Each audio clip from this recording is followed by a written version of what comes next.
गलती करना इंसानों की फितरत होती है, ये तो हम सब ने सालों से सुना है। पर मानव इतिहास में कुछ गलतियां ऐसी भी हुई हैं जिनकी भरपाई के लिए हमें बहुत कुछ खोना पड़ा। ऐसी ही एक घटना है हीलियोज एयरवेज की फ्लाइट 522 बोइंग 737 विमान के बारे में, जो 14 अगस्त 2005 को साइप्रस के लार्नका से अपने निर्धारित समय पर सफलतापूर्वक टेक ऑफ करता है। पर ये किस रास्ते पर निकलने वाला था, इसे इस बात का बिल्कुल भी अंदाजा नहीं था। सुबह के लगभग 9:07 पर इस फ्लाइट ने लार्नका एयरपोर्ट से उड़ान भरी। फ्लाइट को उड़े हुए बस 5 ही मिनट बीते होंगे कि 9:12 पर प्लेन के पायलट केबिन में take off configuration warning alarm बज पड़ता है। ये अलार्म तब बजता है जब विमान कहीं पर लैंड हो चुका हो और वो टेक ऑफ के लिए तैयार ना हो। लेकिन ऐसी स्थिति में जब ये जहाज 12,000 फीट की ऊंचाई पर उड़ रहा था, तब इस अलार्म का बजना वाकई में हैरान और चिंतित कर देने वाला था। विमान के पायलट हैंस जर्गन मर्टन और को पायलट पैम्पोस चारलम्बोस दोनों ही काफी ज्यादा अनुभवी थे, इसलिए बिना वक्त जाया किए उन्होंने तुरंत ही एटीसी से संपर्क साधा। एटीसी यानी कि एयर ट्रैफिक कंट्रोल एक ऐसी संस्था जो विमानों की बीच रास्ते में सहायता करने के लिए बनाई गई थी।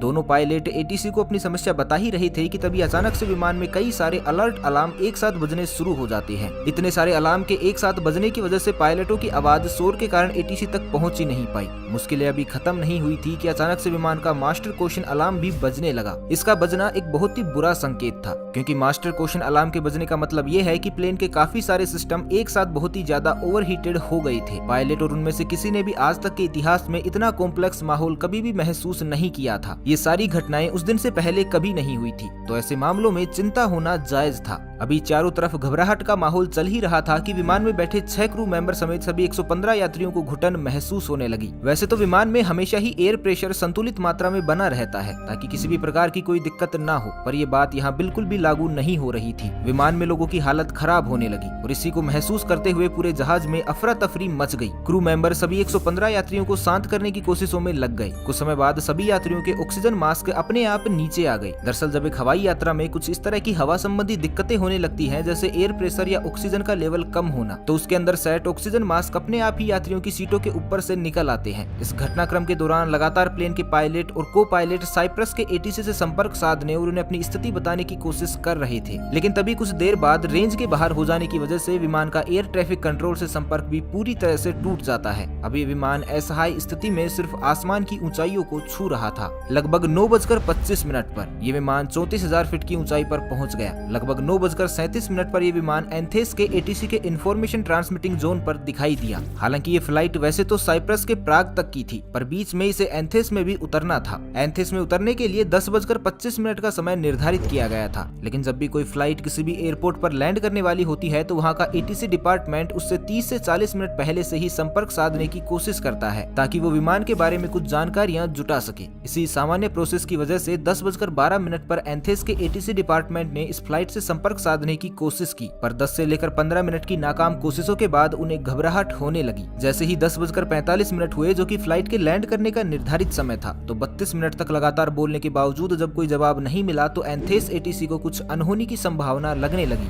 इसलिए उन्होंने तत्काल कार्रवाई की और उस समय के सबसे बढ़िया 2 F-16 फाइटर जेट्स को इस फ्लाइट के बारे में पता लगाने के लिए भेजा। सन 2005 में F-16 एंथेस के बहुत उम्दा लड़ाकू विमानों में से एक माने जाते थे। काफी मशक्कत के बाद जब अंततः इन दोनों फाइटर जेट्स ने हीलियोस 522 को ढूंढ लिया, तो उन्होंने एक नहीं बल्कि कई असामान्यताएं महसूस की। इतने बड़े बड़े 2 फाइटर जेट्स जब भी किसी विमान के बगल से निकलेंगे, तो सामान्य तौर पर कोई भी यात्री इतने अधिक शोर के कारण उनकी ओर मुड़कर जरूर देखेगा। लेकिन यहाँ ऐसा कुछ भी नहीं हुआ। जब भी ये दोनों फाइटर जेट्स विमान के अगल बगल से निकलते, तो फ्लाइट के अंदर बैठे यात्रियों की तरफ से इस पर कोई भी प्रतिक्रिया नहीं आती, जो वाकई में काफी हैरान कर देने वाली बात थी। F-16 के पायलट बताते हैं कि जब उन्होंने विमान के अंदर देखा, तो सभी यात्री अपना सर झुकाए हुए थे। लेकिन उन दोनों ने इस बात को नजरअंदाज करके जब पायलट के केबिन में झांक कर जानने की कोशिश की कि आखिर माजरा क्या है, तो उन्हें बेहद ही हैरान कर देने वाली एक छवि दिखी। उन्होंने देखा कि उस विमान का पायलट सर झुकाकर एक पुतले की तरह पड़ा हुआ है। लेकिन तभी विमान के पीछे से विमान के को पायलट पैम्पोस चारलम्बोस आते हैं और अपनी सीट पर बैठ जाते हैं। तभी एक फाइटर जेट के पायलट ने अपनी सीट से विमान के को पायलट को इशारा करके अंदर के हालातों के बारे बारे में जानने की कोशिश की। सामने से पेम्पोस ने भी कुछ इशारा किया पर कोई भी उनके इशारे को समझ नहीं पाया और कुछ ही देर बाद लगभग 11:50 पर विमान के बाईं इंजन ने काम करना बंद कर दिया, जिसके कारण विमान एक तरफ झुक गया।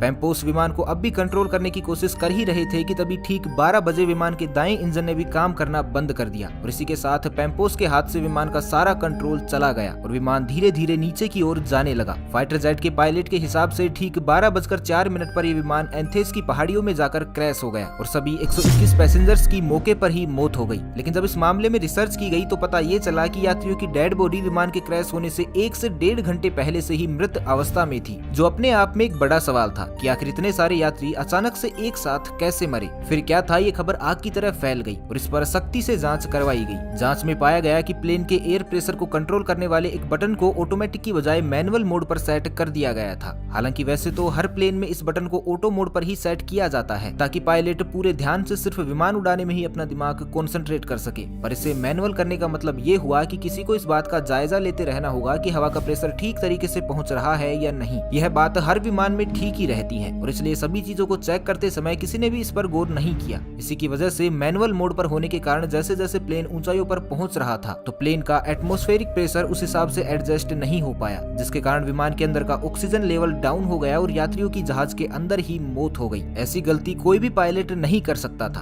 तो आखिर इस तरह की भूल हुई किससे? जब इस विमान के पन्ने पलटे गए तो पता ये चला कि उड़ान भरने से कुछ ही देर पहले ये विमान सर्विसिंग के लिए गया था, जैसे कि हर विमान उड़ान के बाद जाते हैं। तो ऐसा अनुमान लगाया गया कि उसी सर्विसिंग के दौरान किसी कर्मचारी ने इसके पैनल को ऑटो की जगह मैनुअल मोड पर सेट कर दिया और उसके बाद उसको वापस से ऑटो पर सेट करना भूल गया। अब कहने को तो ये एक गलती थी, पर सिर्फ एक गलती की वजह से 121 मासूमों ने अपनी जान गंवा दी थी। पर इससे ज्यादा दुख तो तब हुआ जब इस बात के लिए सर्विसिंग एजेंसी को बिल्कुल भी जिम्मेदार नहीं ठहराया गया और उन्हें क्लीन चिट भी दे दी गई। जिसने भी इस विमान की देखरेख की, उस कर्मचारी का ये फर्ज बनता था कि वो इतने बड़े बटन को सही कर दे और अगर वो सही करना भूल भी गया था तो पायलट को इस बारे में जानकारी दे दे। पर देखिए उसकी एक भूल ने क्या कर डाला। तो दोस्तों, आपका क्या विचार है इस मामले में कि आखिर यहाँ गलती किसकी थी? हमें नीचे कमेंट सेक्शन में जरूर बताइएगा। तो बस आज के लिए इतना ही, मिलते हैं एक नई वीडियो में। तब तक के लिए खुश रहें, मस्त रहें, हंसते रहें। भगवान करे आप सभी का दिन शुभ हो।